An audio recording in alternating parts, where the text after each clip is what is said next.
in progress, and we will begin. Invocation.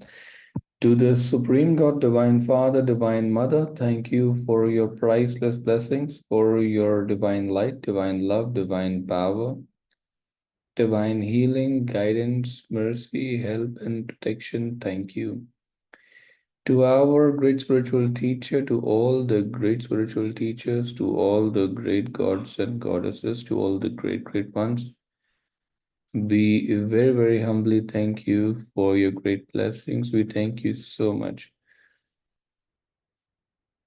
Swami Rama, we thank you. To the great teacher of Swami Rama, the great Bengali Baba, we thank you so much for your blessings. Thank you so much. Thank you, thank you, thank you. All right. Anybody remembers till where had we studied last time? Little English. So I want to take 3 or 4 small books of Osho next time. They are practically only in Hindi. They are actually written in Hindi. So maybe we can read one book in about 2 sessions. So we're probably looking at 4 sessions, 8 sessions actually. Like he says कि लेकिन सारा जीवन ऐसा चल रहा है, इसीलिए तो सारा जीवन एक कला हो गया है. Now I don't know how to translate some of these things, but I was thinking, if we can go about reading these books, we probably may be able to bring bring some amount of Hindiness to the sessions also. We've been doing English, और हम बहुत ज़्यादा English कर रहे हैं in these sessions, the morning ones, which are supposed to be to a certain degree Hindi sessions, right? Okay. Study. Yeah. Books. Book. Okay. Living a dead body. Living in a dead body. Okay.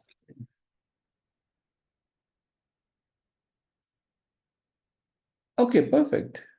Yeah, exactly 10 pages. And I will be able to finish it today properly. Okay, let's start.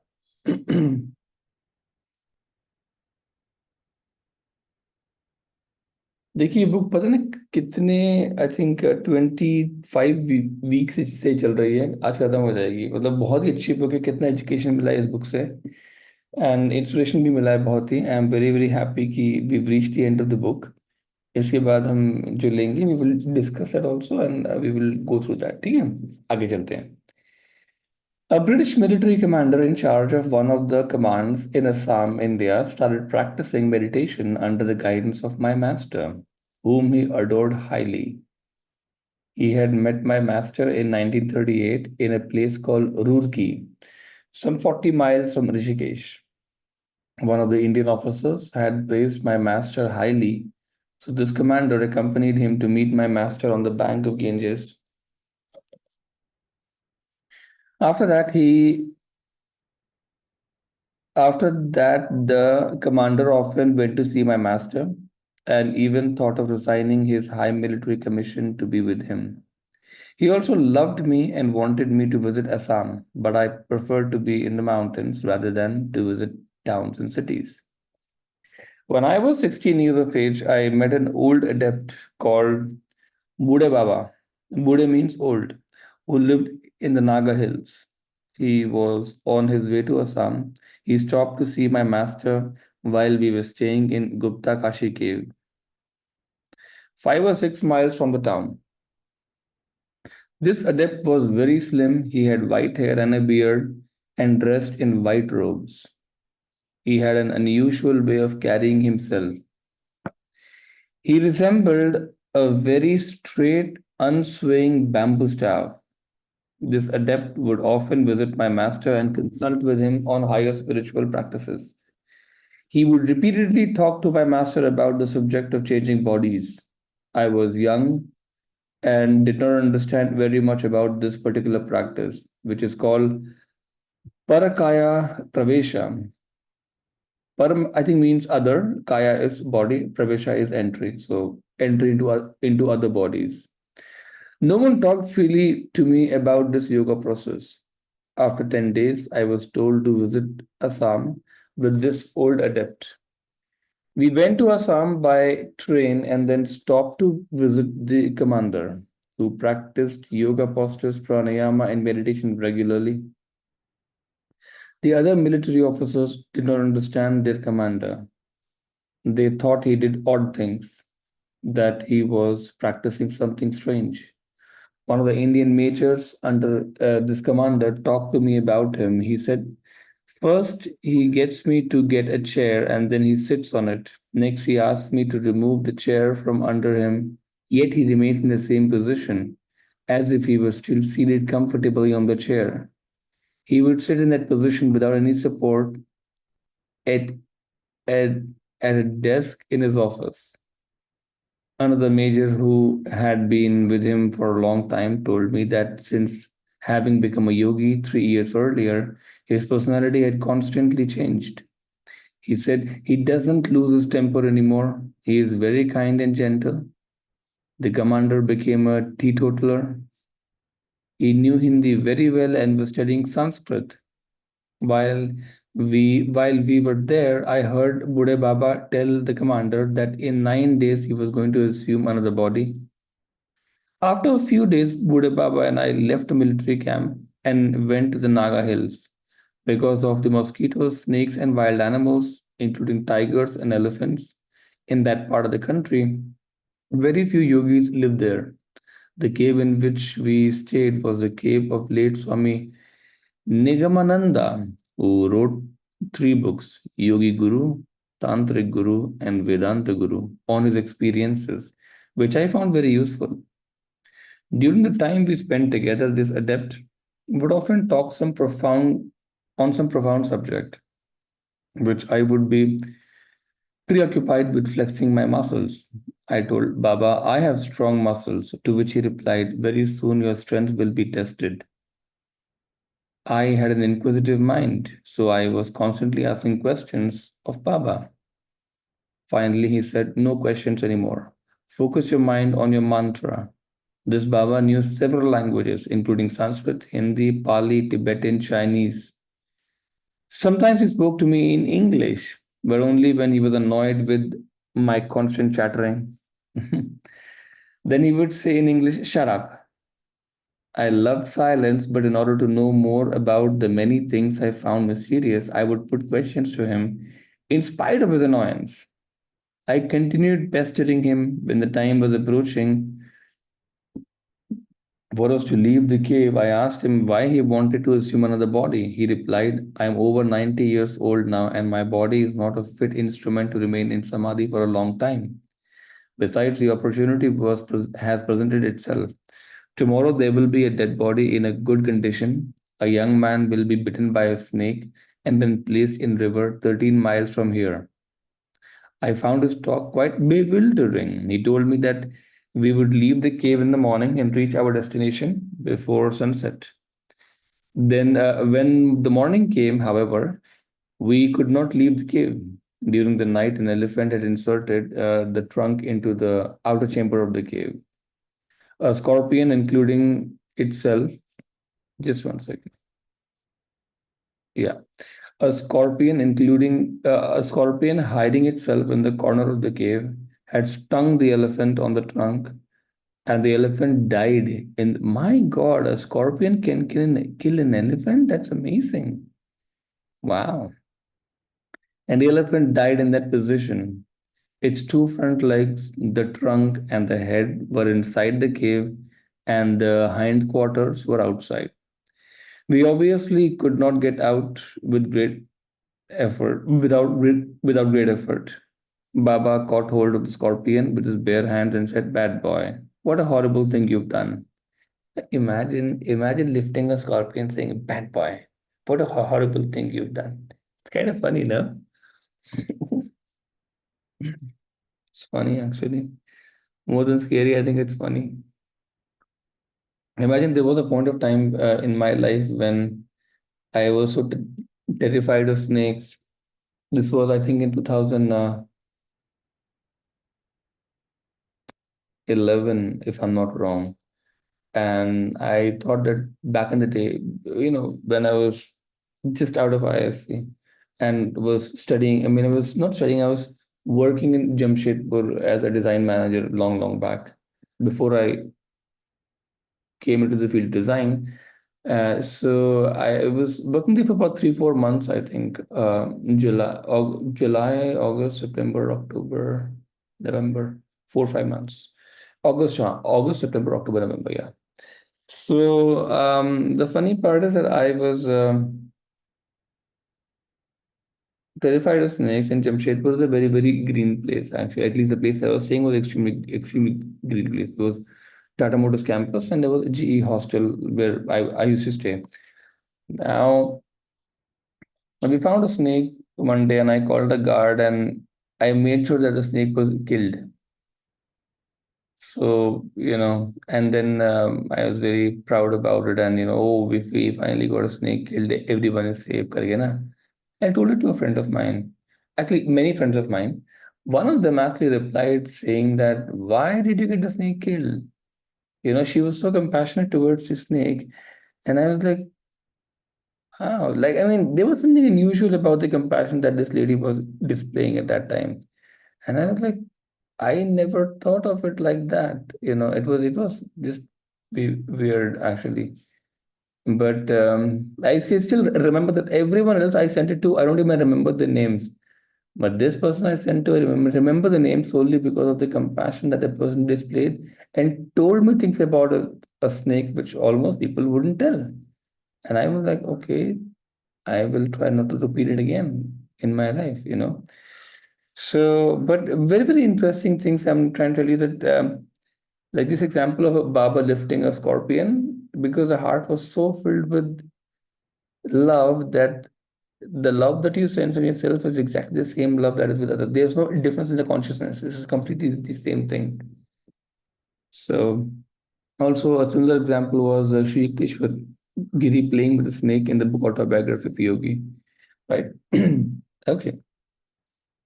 Don't do that. I yelled, it will sting you. But he replied, no, it wouldn't dare to do that. It was a huge black scorpion about 5 inches long. I wanted to kill it with my wooden sandal, but Baba said no. No one has the authority to kill any living creature. These two got even with each other. You will know what happened when you understand the cause and effect of karma. He wouldn't explain more to me because we had to leave, and the distance we had to cover on foot through such a dense forest was long.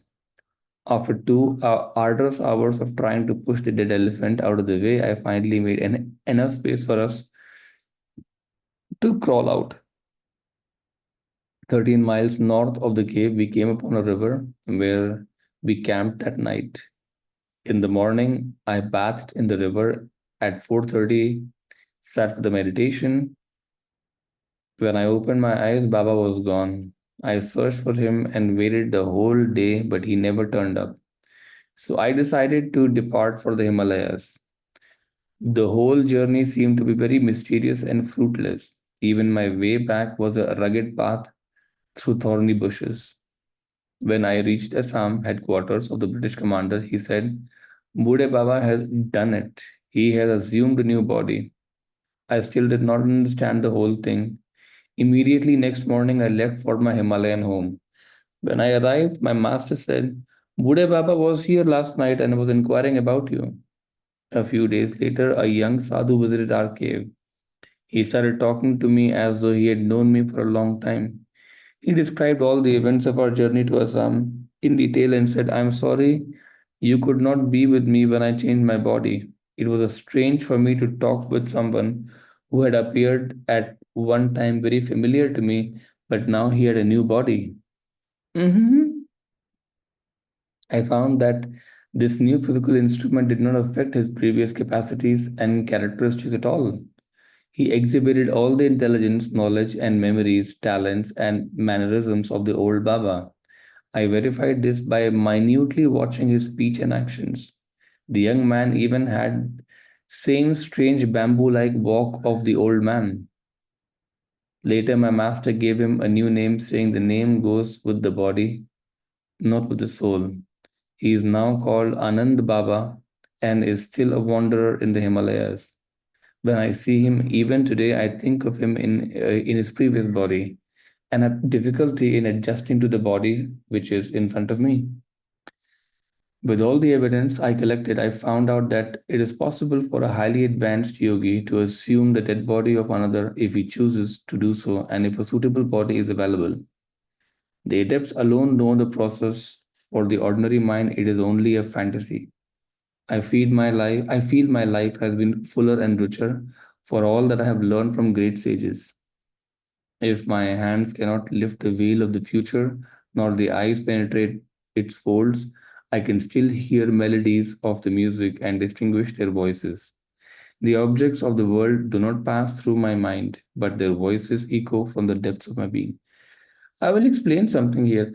पहले मुझे एक बात बताइए कि आप लोगों में से कितने लोगों ने प्राणिक हीलिंग नहीं किया है, या जो कुछ नहीं जानते हैं प्राणिक हीलिंग के बारे में खास वो हिसाब से मैं आगे बताऊंगा कि मतलब कि क्या टेक्निक की होगी उन्होंने. एनीबडी? सब जानते हैं pranic healing really? Rita ji, आपको भी आती है प्राणिक हीलिंग क्या? आती है? ये नहीं आती? अच्छा, आती है.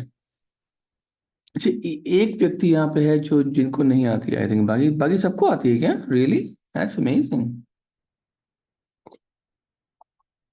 अच्छा, चलिए ठीक है. मैं बहुत ज़्यादा टाइम स्पेंड नहीं करूंगा इसे समझाने के लिए. I will quickly explain. अगर दो चार और लोग होंगे then probably explain in the depth detail.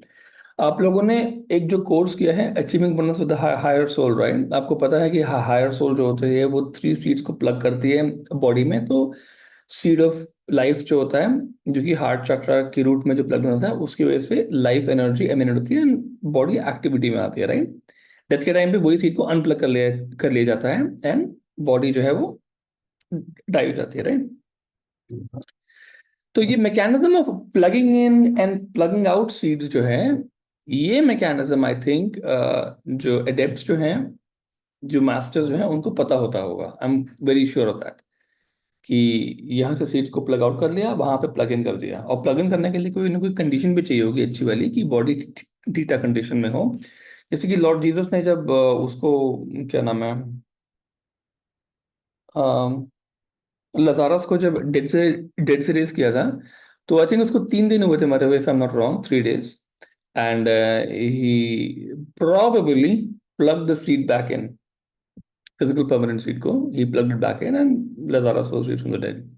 So बहुत advanced techniques होंगी. I'm very sure of that. I just don't know how they work, but the logic sounds very much like this.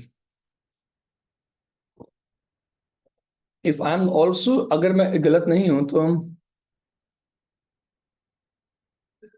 अगर कोई मजिशियन जो कि जिसकी consciousness causal level पे है और ओपन कॉन्शियसनेस है कॉजल लेवल पे, मतलब जो कि कम से कम थियोसॉफी के हिसाब से थर्ड इनिशिएट पे होगा, वो भी ये कर सकता है एक्चुअली. उसके पास भी एग्जैक्टली सेम पावर होगी कि सीट को प्लग इन और प्लग आउट कर सके. सो मतलब ये है कि अगर कोई व्यक्ति ब्लैक मजिशियन है इस लेवल का, मतलब कॉजल कॉन्शियसनेस के लेवल का, तो he can do massive damages and can change events of people. World events को कंप्लीटली चेंज कर सकता है एक्चुअली इस तरह का व्यक्ति. चलिए आगे चलते हैं. My master casts off his body one day in July 1945. By the way, इस टाइम पे ना ये वो खत्म हो गया था, वर्ल्ड वॉर ऑलमोस्ट इसके आसपास का खत्म हो गया था. My master said that he wished to cast off his body. I argued with him. It is written in the scriptures that the master who leaves a foolish disciple in the world is committing a sin and goes to perdition. So he said, okay, then I will not cast off my body because you're still a fool and ignorant. Then in the year 1954, उसके I think 9 साल के बाद, Shortly before I was to leave for Germany, I was taking a bath in the Ganges and thought that was not right for me to do so. I should not have forced him to stay bound to his body as he has already given me so much. When I went to my master, I didn't tell him of my thought, but he said, "Ask the other swamis to come at 5:30 this evening for the last teachings I want to impart." We were at the height of 11,600 feet near a shrine in the Himalayas. This place is situated between Bahud Basudhara and Badrinath. The witnessing of the death of a yogi is considered to be a worthwhile experience in our tradition. We always try to witness a master's death. It shows that one can die voluntarily whenever he decides. If a master wants to live for a long time, he will. But the day he wants to leave his body, he will just cast it off, exactly as a snake leaves his skin. I asked my master, "Why do you want to cast off your body?"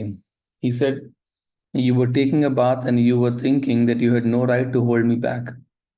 Now you're strong and you've learned something. You're finally mature and you can stand on your own in the world.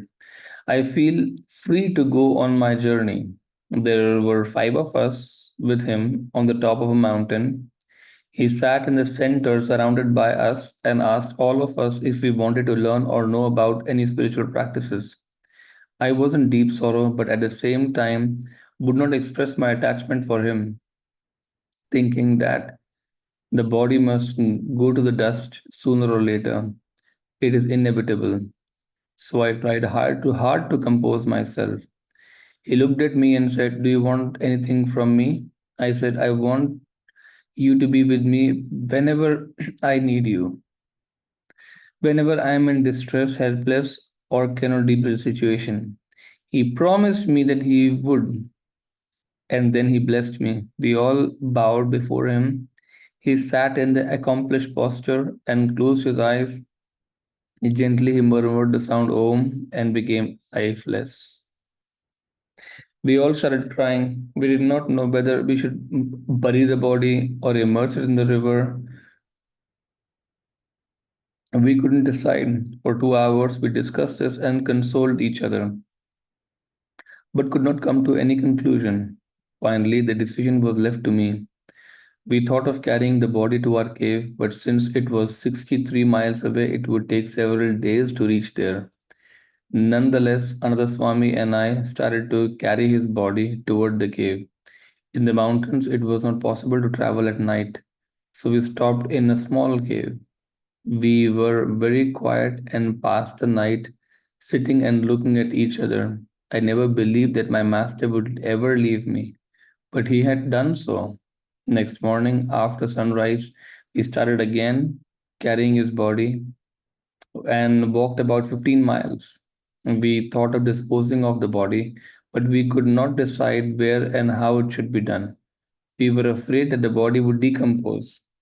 2 nights had passed, and on the third morning, we decided to bury it in the top of the mountain from which we could see our cave far away in the distance. We dug a pit 6 feet deep and laid the body inside it.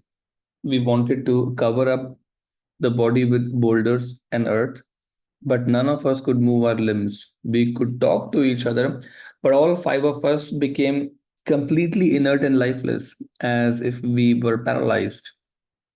It was an experience which I had never had before. I felt as though my soul were entirely different from my body, and I was fully conscious of the separation of the body and soul. I felt like jumping out of my body, and the others had a similar experience. There was a small fir tree just 5 feet away from us, and we all heard the sound of my master saying, "I'm here, wake up, do not be sad. Do you need me in my body again, or do you want me to help you without the body?" I said, I need you in your body." With one voice, we all cried for his help and begged him to come back. Then I felt a tingling sensation in my body. Slowly, then the numbness went away and we started moving our limbs. My master got up and came out of the pit. Oh, really? Wow. My master got up and came out of the pit. He said, "It's too bad that you still need the body. You still worship the form and cannot go beyond it. Your attachment to my body is an obstacle. Now I will see that you are not attached to my body anymore." Then he started teaching me the relationship between the body and the formless soul. Many times when I lived with him, is it strange, no? He dies, the great teacher passes away from the body. He comes back to the body and then he starts to teach them. And it's just a little strange, you know. Many times when I lived with him in the cave, he would remain in absolute silence for several days without any movement. Whenever he opened his eyes, he would we would go and sit near him. One day he told me that there are three categories of beings. First is the absolute being, the Lord of the universe. Second, the sages who have the power over birth and death and who are semi-immortal beings. They are born and die at their will. Third, the ordinary people who do not have any mastery over birth and death. For them, death is a constant fear that lurks in their minds and hearts. Such ignorant people suffer. A sage and a yogi, a sage and a yogi are not bothered by minor events of death and birth. They are free from all fears. Being free from all fears is the first message of the Himalayan sages. That fearlessness is one of the steps towards enlightenment. In the course of the conversation, see, that fearlessness of death is one of the steps towards enlightenment. In the course of the conversation, my master told us that the highly accomplished yogis and sages are ageless and can live as long as they wish. The individual soul can voluntarily cast off the body and can even enter into another body. It is said that the great yogi and the sage Shankara was gifted with such a power. One of the scriptures describes this process as Parakaya Pravesha. I was intensely interested in experiencing this process of the changing of the body. Though earlier I had a similar experience in Tibet with my grandmaster. My master told me that it is not unusual or impossible for an accomplished yogi to change his body, provided he finds a suitable, the word suitable is very important, replacement. He described three ways of expanding lifespan. First, through highly accomplished yoga powers and a disciplined life, one can live for a long time. Second, by changing the body, one can continue to live consciously with all the experiences carried forward by the previous body. So, changing the body, first is by a highly accomplished yoga practice. I think पहला वाला जो है ना उसको बोलते हैं जिसको बोलते हैं कि द टाओइस्ट इमॉर्टल्स जो होते हैं ना जो कि मतलब इमॉर्टल्स या बॉडी की एज को अनयूजुअली बहुत प्रोलॉन्ग कर लेते हैं I think they are in the category number one second जो है by changing the body one can continue to live consciously with all the experiences carried forward from the previous body third is enlightenment is freedom itself and there is no need of clinging to the garment which is called the body मतलब जब आप enlighten हो जाते हो उसके बाद आपको पता है कि body is just a body you can cast it off there is no problem. After studying a few rare manuscripts and learning at the feet of my master, my desire for knowing this science grew stronger. The sages explored and expounded the deeper truths of life. These truths are truths of all time and all humanity. And hence, I was thinking a while ago that what if say science जो है आगे जाके bodies perfect bodies को manufacture करना शुरू कर दें अपनी लैब्स में परफेक्ट बॉडीज मतलब strong muscle strong bones body जो कि मोटी ना हो मतलब बहुत सुंदर भी हो like very beautiful and extremely good quality skin And they have, by the way, not just only physical body, huh? They have proper chakral system also at all levels, by the way, जहाँ पे कि seeds को plug in plug out किया जा सके. Imagine, no, कि the yogis can like plug out of here and plug in there and start using those bodies, no? Strong, powerful bodies, and then use them to training or for training purposes. A body is relatively young also. Interesting, no? Then there'll be no death in dying. It's funny. All right, so it says that man has been searching for immortality since the dawn of civilization. If one has done something in the past, the same thing can be done by someday by someone today. And if someone can do that today, the same can be done by all. Life expresses itself through the medium of the body. Desires seek form for self manifestation. Desire is the inner soul, and form is the external. Without content, there can be no form. It will be a dead matter. Being devoid of rhythmic vibration, neither form nor desire is content and will be eternally homeless. Therefore, desires seek embodiment. See, desires seek embodiment while forms seek desires. That's amazing. एक बार को और पढ़ते हैं, बहुत बहुत important है. Life expresses itself through the medium of the body. ठीक है? Life expresses itself through the medium of the body. Desires seek form of self manifestation. मतलब अगर आपकी इच्छाएं हैं आपके अंदर, तो आप you will be taking birth because उन इच्छाओं को पूरा नहीं किया गया है अभी तक. जिनको बोलते हैं तृष्णा संस्कृत में. तृष्णा का मतलब होता है द थर्स्ट फॉर इनकारनेशन. वो सोल की थर्स्ट होती है, तृष्णा बोलते हैं. थर्स्ट फॉर इनकारनेशन या थर्स्ट फॉर इनकारनेटेड एक्सपीरियंस को. तो उसमें क्या होता है कि सोल जो होती है, जो कि उतनी इवॉल्व नहीं होती है, उस तरह की सोल को थोड़ा वायलेंट वाइब्रेशंस में ज्यादा समझ में आता है, या मतलब ज्यादा उसको अप्रोप्रिएट, ज्यादा सही है, ज्यादा रेलिवेंट लगता है. और वो उतनी ही इवॉल्व है कि वो सिर्फ लोअर मैटर में अपने आप को उस तरीके से मैनिफेस्ट कर पाए. उस तरह इवॉल्व नहीं है सोल एक्चुअली. सो क्या होता है कि इनकारनेशन की जरूरत इसलिए पड़ती है. पर अगर आप एक योगी को ले लोगे, तो योगी जो है वो इन सब से कर चुका है बहुत पहले, अब इससे काफी आगे जा चुका है, और उसको वो ग्रॉस बनने में ज्यादा मजा नहीं आता. अब उससे कुछ कुछ भी नहीं करने का, उनको अटैचमेंट ही नहीं हो चीजों से एक्चुअली.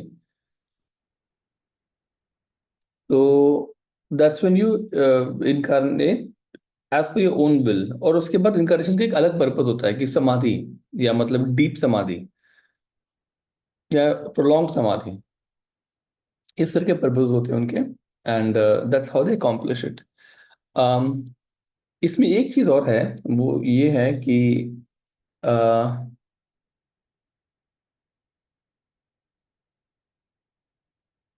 ओशो ने एक बार बताया था, मुझे बहुत अच्छे से याद है एक्चुअली. ही सेज कि आप जो भी काम करो, जहां आपको डिजायर है, उसमें अपने आप को पूरी तरह, ओशो ने भी कहा था और कृष्णमूर्ति ने भी कहा था, अपने आप को पूरी तरह से फुली अवेयर रख के वो वाला काम करोगे तो उसकी डिजायर खत्म हो जाएगी.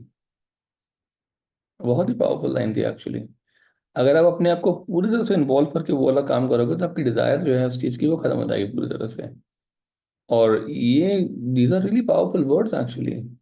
सो थिंकिंग अलोंग दिस लाइंस, आपको समझ में आ जाना चाहिए अभी तक कि जो है क्या बोलते हैं, अगर किसी चीज की डिजायर नहीं जा रही है, या कहीं से बहुत ज़्यादा अटैचमेंट है, तो उसको पूरी तरह से एक्सपीरियंस फुल्ली नहीं किया गया है. इस चीज को मैं कभी कभी अपने इनर रिफ्लेक्शन में यूज करता हूँ. And then I try to sort it out in that way also. It by the way it helps a lot. हाँ, आगे चलते हैं. इसमें लिखा है कि desire seek form for self manifestation. Desire is the inner soul. Desire is the inner soul and form is the external. Without content, there can be no form. It will be dead matter, being devoid of rhythmic vibration. Neither form nor desire is content and will be eternally homeless. Therefore, desires seek embodiment while forms seek desire. मतलब वो ये बता रहा है कि आपकी soul जो है वो एक तरह का डिजायर है, desire to express itself, right? Soul, soul में जो है वो आपका जो सोल है that is actually part of God, right? तो the God created so many billions and billions and billions of souls अपने आप को मैटर में एक्सप्रेस करने के लिए। तो आपकी जो सोल में एक्सप्रेशन की जो इच्छा है या जो क्वालिटी है वो इनहेरेंट है, मतलब वो उसका पार्ट है एक्चुअली। और वो मैटर के थ्रू ही अपने आप को एक्सप्रेस कर सकती है एक्चुअली, राइट? तो आपका जो मैटर है या जो फॉर्म है वो एक्चुअली सोल और या उसकी इच्छाओं को रिप्रेजेंट कर रहा है इसमें, राइट? और ये इस एंगेजमेंट का एक ड्यूरेशन होता है जिसको हम बोलते हैं फिजिकल मैटर में, उसको बोलते हैं लाइफ टाइम। एक लाइफ टाइम जो होता है, और उसके बाद यहाँ से निकल के it goes to the astral world, उसका भी एक लाइफ टाइम होता है, फिर एक मेंटल वर्ल्ड, फिर वापस वैसे ऊपर नीचे ऊपर नीचे ऊपर नीचे it they keep doing. This is to indicate to you कि जो है there is this is cycle of birth and death. मतलब repeated expression, repeated pulling up, repeated expression, repeated pulling up. Pulling up का मतलब क्या होता है कि मैटर जो है वो टाइम के साथ वेयर आउट हो जाता है, वेयर आउट। अब आप ये पूछ सकते हो कि भैया क्यों गॉड ने सिस्टम ऐसा बनाया है कि आप अपने आप को बार मतलब डेथ बनाई ही क्यों, एक ही बार में कॉन्स्टेंटली इवॉल्विंग फॉर्म क्यों नहीं बना दिया? ऐसी क्यों बॉडी बनाई जो कि बार बार मरे? सोचने वाली बात है, राइट? क्यों ही करने का है, right? And so one possible answer जो इसका हो सकता है वो ये है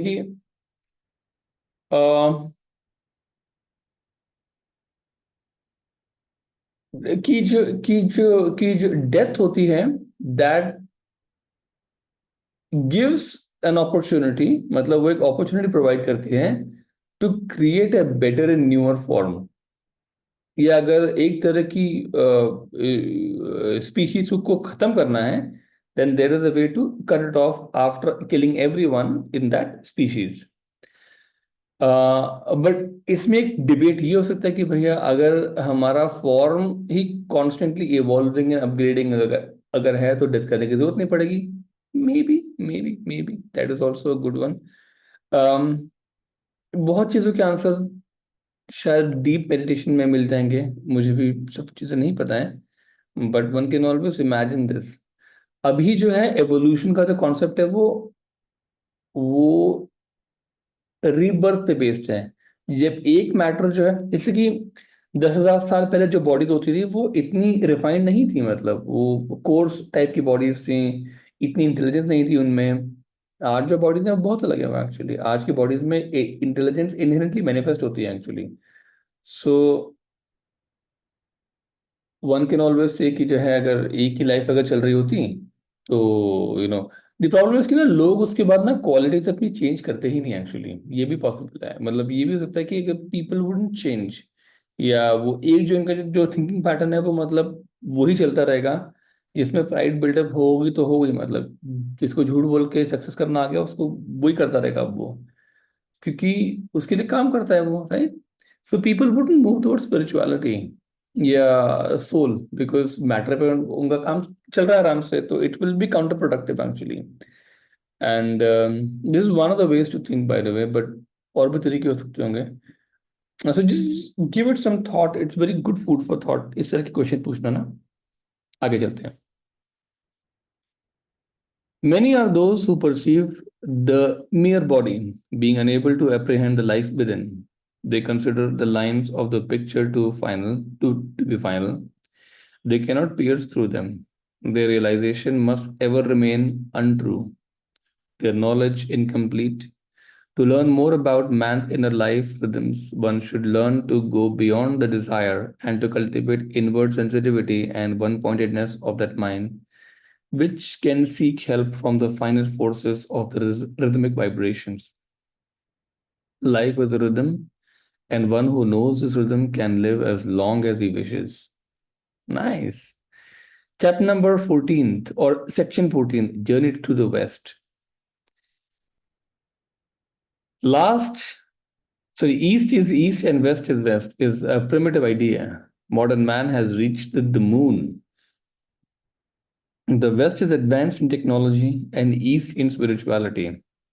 Why not build a bridge of understanding? That the West has much to share with East is beyond doubt, but the East also has something to contribute to the West. The flower of the West without a fragrance of the East is a flower in vain. ये मुझे देख लेनी थी कि कितना और है आगे ताकि पता हो जाए.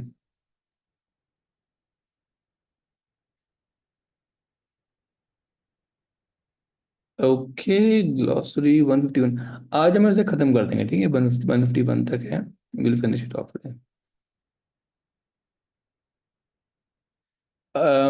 Yeah, a doctor's recurring vision. There was a physicist, a psychiatrist from a small town in Germany. People often called him crazy doctor because he did not believe much in modern medicine. He was more inclined to search for esoteric knowledge. In 1955, he had recurring visions of my master. He felt that the man who was appearing in his visions was calling him to come to India. Same vision occurred again and again for 7 days. So he went to Frankfurt and brought an airplane ticket for India. But while waiting for his flight, he fell asleep in the airport lounge and missed his plane. Shortly before that, my master asked me to go to Germany to learn something about Western psychology and philosophy. By the way, अगर आप लोगों को नहीं पता है तो Germany जो है लेट 1800s से लेके आई थिंक लेट 1800 से लेके मिड 1950s या 60s तक बिल्कुल साइकोलॉजी रिसर्च में ऑलमोस्ट टॉप पे था. उसका जो कंट्रीब्यूशन रहा है वो बहुत पावरफुल रहा है. आजकल के some of the most famous writers जो हैं फिलोसफी के एंड साइकोलॉजी के वो जर्मनी से आए हैं. सो आपको मतलब पता होना चाहिए for your understanding.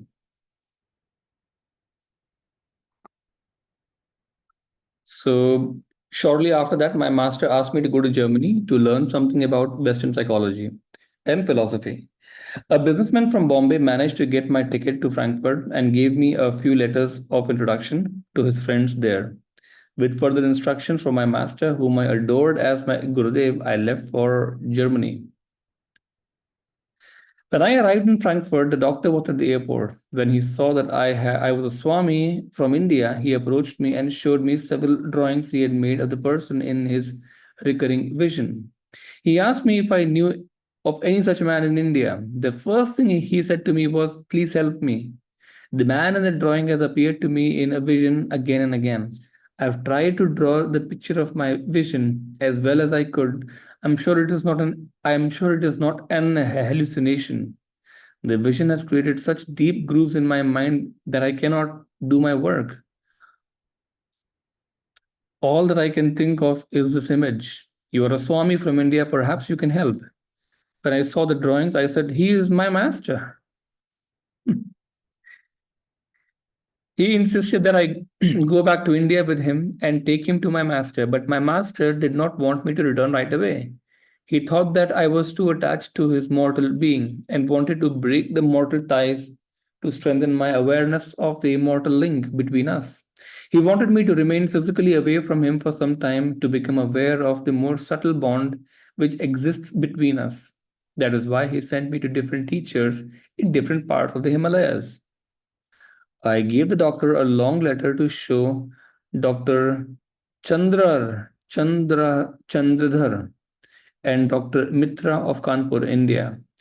In letter, I asked them to lead him to Jageshwar, where my master was camping next to the temple and teaching Professor Nixon, Krishna Prem, and Dr. Alexander Anand Bhikkhu.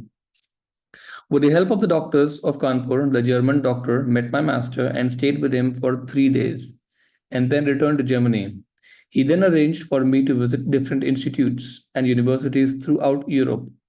I met with a great many Western doctors and psychologists. After visiting several European countries and studying in many institutions and universities, I returned to India. Sometime later, this doctor again left for India, where he became a sannyasi, a renunciate. He now devotes his time to meditation in a small thatched hut in northeastern Himalayas. Some Westerners call him crazy because he prefers to live in isolation. I have met a few foreigners like him who have become Swamis, and I have found them to be more serious than many of the Indian Swamis. A prophetic vision is the rarest of all visions. This is a बहुत important line है वाली. A prophetic vision is the rarest of all visions. It flashes from the source of intuition and is therefore beyond the concept of time, space, and causation. Such a vision sometimes is received by the layman accidentally, but those who do meditation and truly have attained the fourth state of mind receive. I don't know what the fourth state of mind is. Sorry, I mean at least not in this, not in these words. I don't know. Fourth state of mind receives such guide. I think fourth state का मतलब है बुद्धिक या जिसको बोलते हैं Christ या Krishna consciousness वो बुद्धिक कॉन्शियसनेस इंट्यूशन की बात करें ना अभी इसलिए those who have attained the fourth state of mind receive such guiding visions consciously. This unalloyed vision always comes true. Swami Rama after emerging from the cave. Transformation in the cave. For 11 months, I lived in a small cave. For those 11 months, I think इस time पे ना उनको बाबा जी का वो हुआ था उनका बोध हुआ था बाबा जी आए थे इनके विजन में actually For 11 months, I lived in a small cave. For those 11 months, I never saw a single human being. In our tradition, this is an essential practice. Usually, it is not practiced for less than 11 months because it is believed that even the most inert aspirant will realize the highest truths throughout this practice during that period. So the teacher says, no matter how able you are, I will assume you to be the most inert. You will have to complete 11 months in solitude of the cave. You are not allowed to come out and take a bath. Wow, you are not allowed to come out and take a bath. That's amazing. But you are taught a vigorous breathing practice which cleans the pores. Oh, I want to learn this.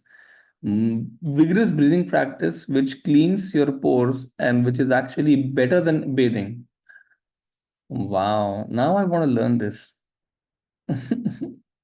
Better than bathing. Wow. You get a very limited amount of food once a day and some water, but that is quite sufficient to maintain life. My food was mostly barley and mountain vegetables, some juices, a glass of milk in the morning, and one in the evening. In the limited space of the cave, which was 6 feet by 6 feet, I would do a few postures regularly and would sleep for 2 to 3 hours only. The rest of the time, I remembered my Guru mantra and meditated or gazed. 3 times a day, I did pranayama vigorously but very cautiously. The entrance to the cave is closed, but there is an outlet for the waste to wash away and a tiny needle point hole in the ceiling of the cave where a single shaft of light can enter. This tiny hole is to aid in concentrating the mind on a single point. This happens spontaneously, even if you didn't want it to happen. You don't have to make any effort to concentrate in that situation because there is only one ray of light and nothing else. In such an isolation, what will you do the whole day if you don't learn meditation? If you don't do meditation, you quickly become imbalanced. You have no choice. The sages systematically teach you the method of going deep into meditation. They say this is the first step, the next, the third, and so on. They will describe certain symptoms that arise out of meditation. When a particular symptom appears, then you know that you are going to the next step. In this way, you attain the highest degree of concentration. They keep a strict watch on you so that you remain undisturbed and do not go through suffering of any sort. Dwelling in the cave for the first 2 months was very difficult for me, but later I started enjoying it immensely. The science of Raja Yoga teaches samayam. Samayam is inner transformation through concentration, meditation and samadhi. Remember, हमारे जो spiritual teacher है master Shah, उन्होंने बताया था कि समायम जो है वो कंसंट्रेशन यानी कि धारणा, मेडिटेशन यानी कि ध्यान एंड समाधि, इन दोनों का कॉम्बिनेशन होता है। उससे जो ट्रांसफॉर्मेशन होता है उसको बोलते हैं समायम। During this training, I discovered that without living in silence for a considerable time, maintaining a deeper state of meditation is not possible. Maintaining a deeper state of meditation is not possible. After 11 months, I came out of the cave.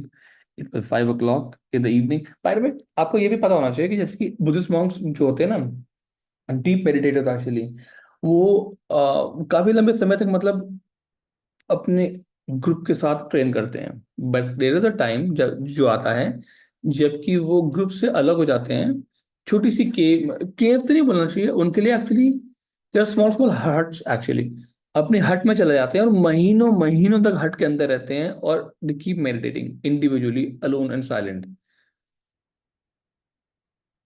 कभी कभी 6 8 9 महीने 10 महीने के बाद बाहर आते हैं and they are extremely blissed out, matlab they've attained their so-called goal, or the next level of goal actually, right?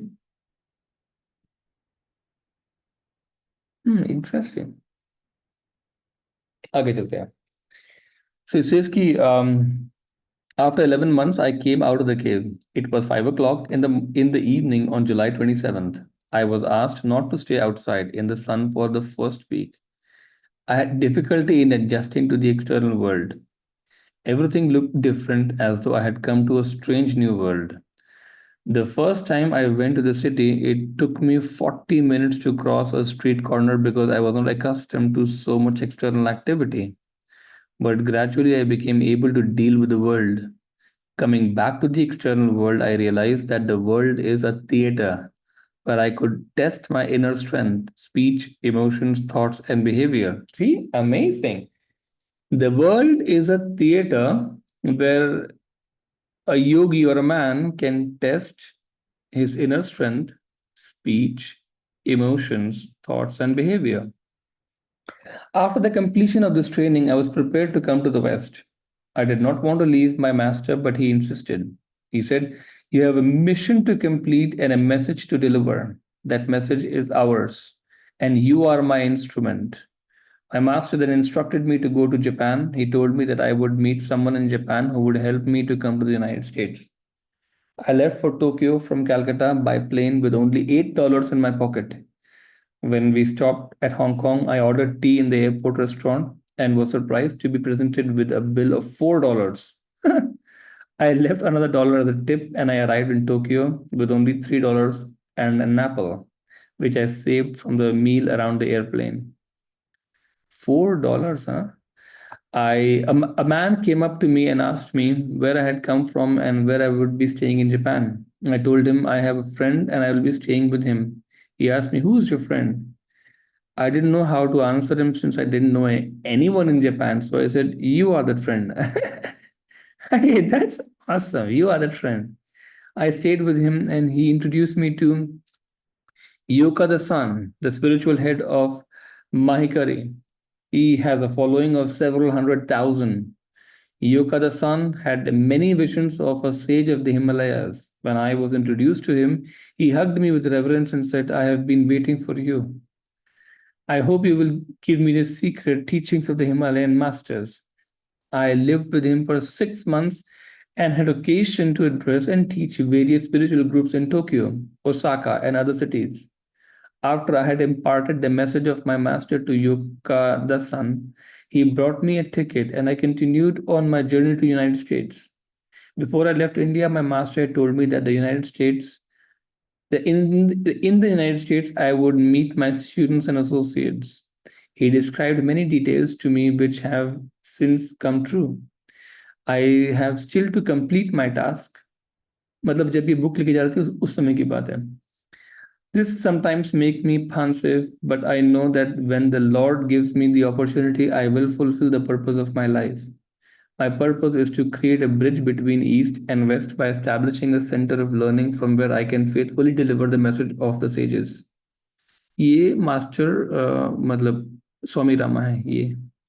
Swami Rama with Yoga the son, the spiritual head of Mahikiri, and his successor. I think, right? Ways of East and West. When I left the Himalayas to visit Japan and United States, my master gave me a few instructions. I asked him, what shall I teach to the students who wish to learn from me? Shall I convert them and teach the religions of India? Shall I ask them to follow the Indian culture? He said, you foolish boy. I said, then tell me, what shall I teach them?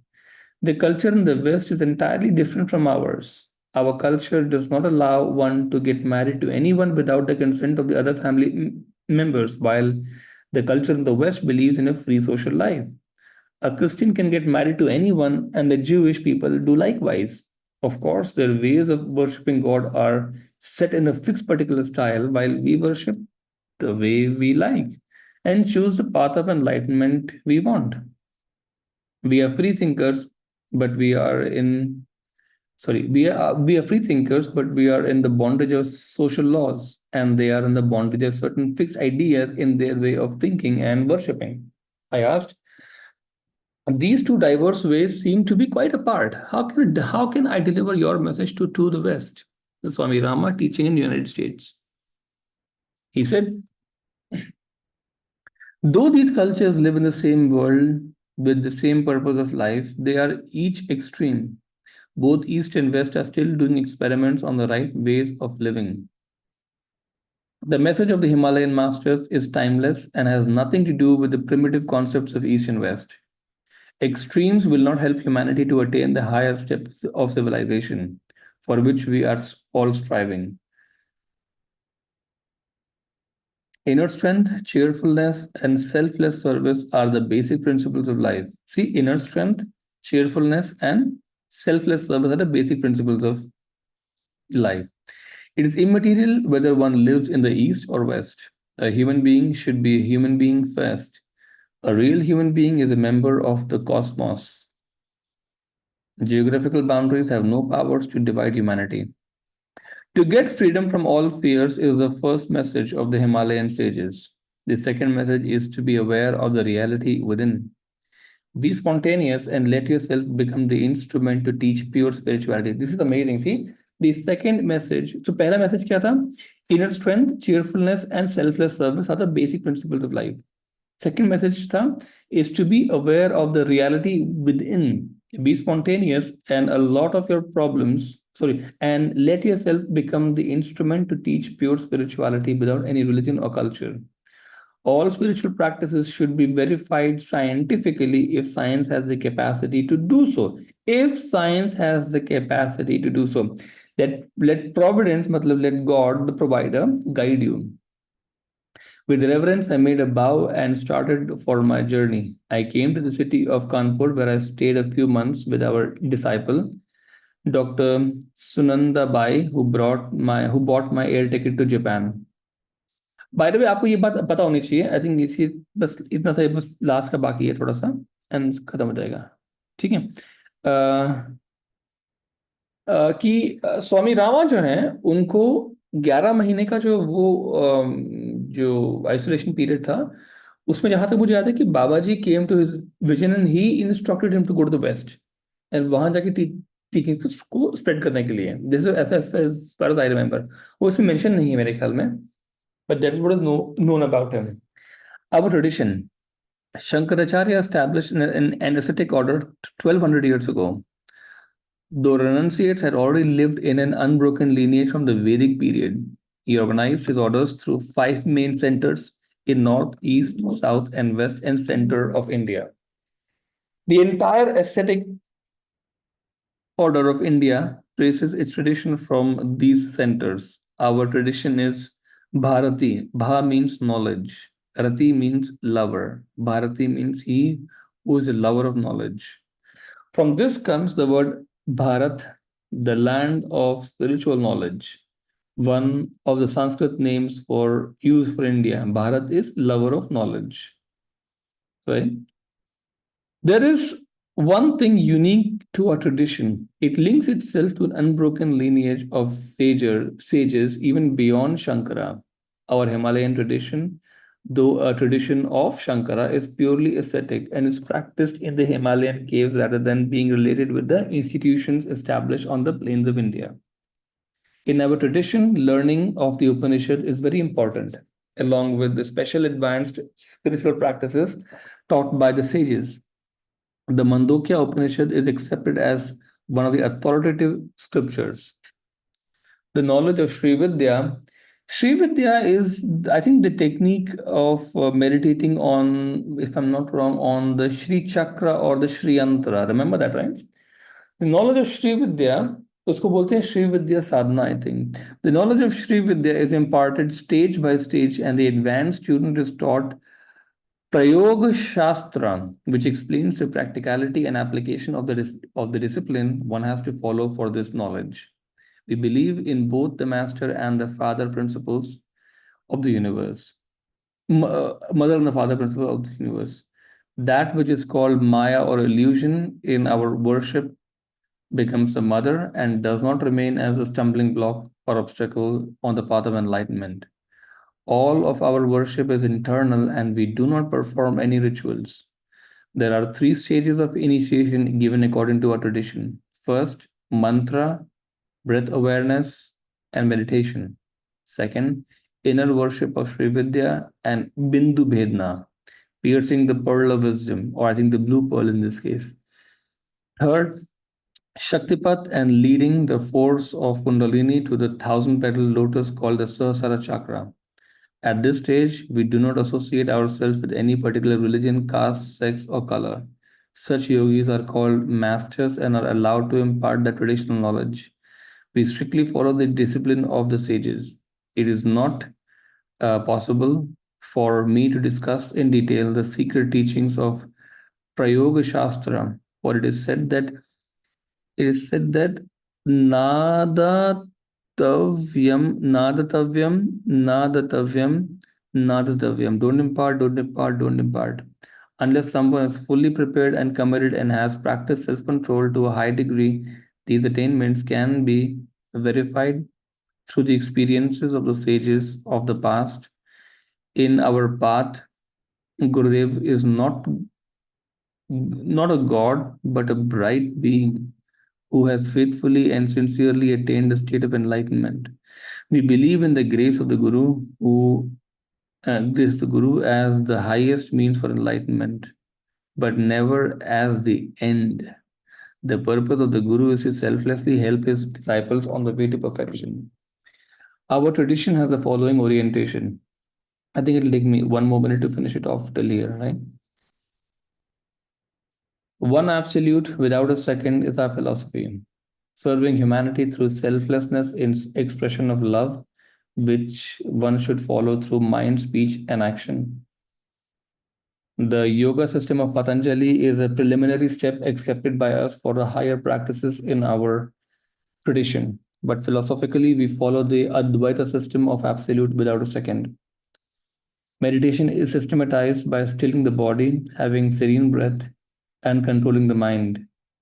Breath awareness, control of the autonomic nervous system, and learning to discipline primitive urges are practiced. We teach the middle path to students in general, and those who are prepared for higher steps of learning have the opportunity to learn the advanced practices.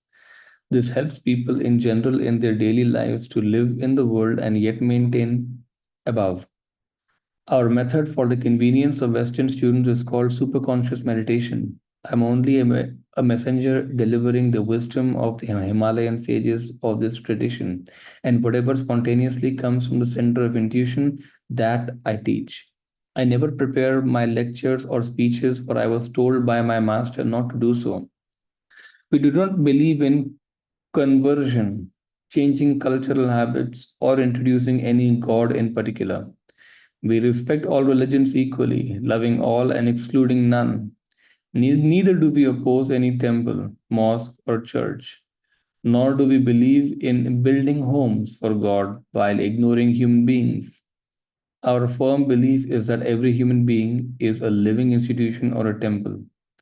Our members are all over the world, and for the sake of communication, we also believe in education.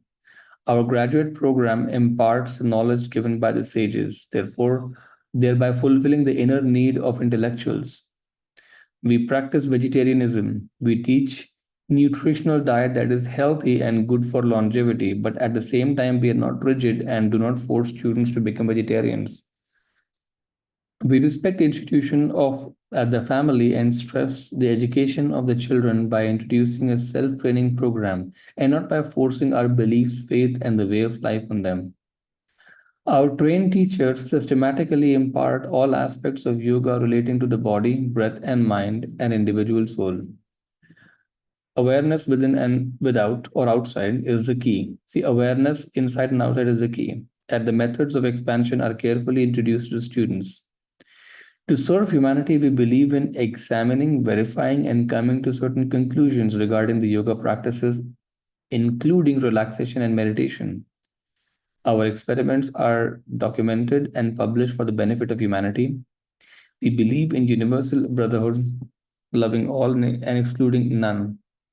We strictly abstain from politics and from opposing any religion. Of great importance is the practice of nonviolence with mind, action, and speech. The knowledge that is imparted by the sages and masters of the Himalayas guides the aspirant like a light in the darkness. The purpose of this message is to awaken the divine flame that resides in the reservoir of every human being. This flame, when perfectly kindled by spiritual discipline, mounts higher and higher into the vast light of the truth. It rises through the vital of the or the nervous mind, passes through our mental body, and finally enters into the paradise of light, its own supreme home in the eternal truth. Then the illumined practitioner sits calm in his celestial sessions with the highest of the powers and drinks the wine of infinite beatitude. This child of immortality is a child of universal parents, protected all the time by the Mother Divine. This rapturous child of bliss remains divine will intoxicated in delight. He becomes a sage, a sleepless envoy, and ever wakeful guide for those who tread the path. Such a leader on the path marches in the front of human people to comfort, help, and enlighten them. Om Shanti Shanti Shanti. This was a very, very good book, by the way. Let's do the closing prayer. We say, to the Supreme God, Divine Father, Divine Mother, thank you for your great blessings. Thank you so much to our great spiritual teacher, to all the great spiritual teachers, to all the great gods and goddesses, to all the great, great ones. We very, very humbly thank you for your great blessings. Thank you so much. To the great Swami Rama, to his great teacher, the great Bengali Baba, we thank you, thank you, thank you for your great blessings. We thank you. Everyone, have a good day. Take care. See you. And bye-bye. Appa namaste. We'll start with a new book sometime very soon. Bye.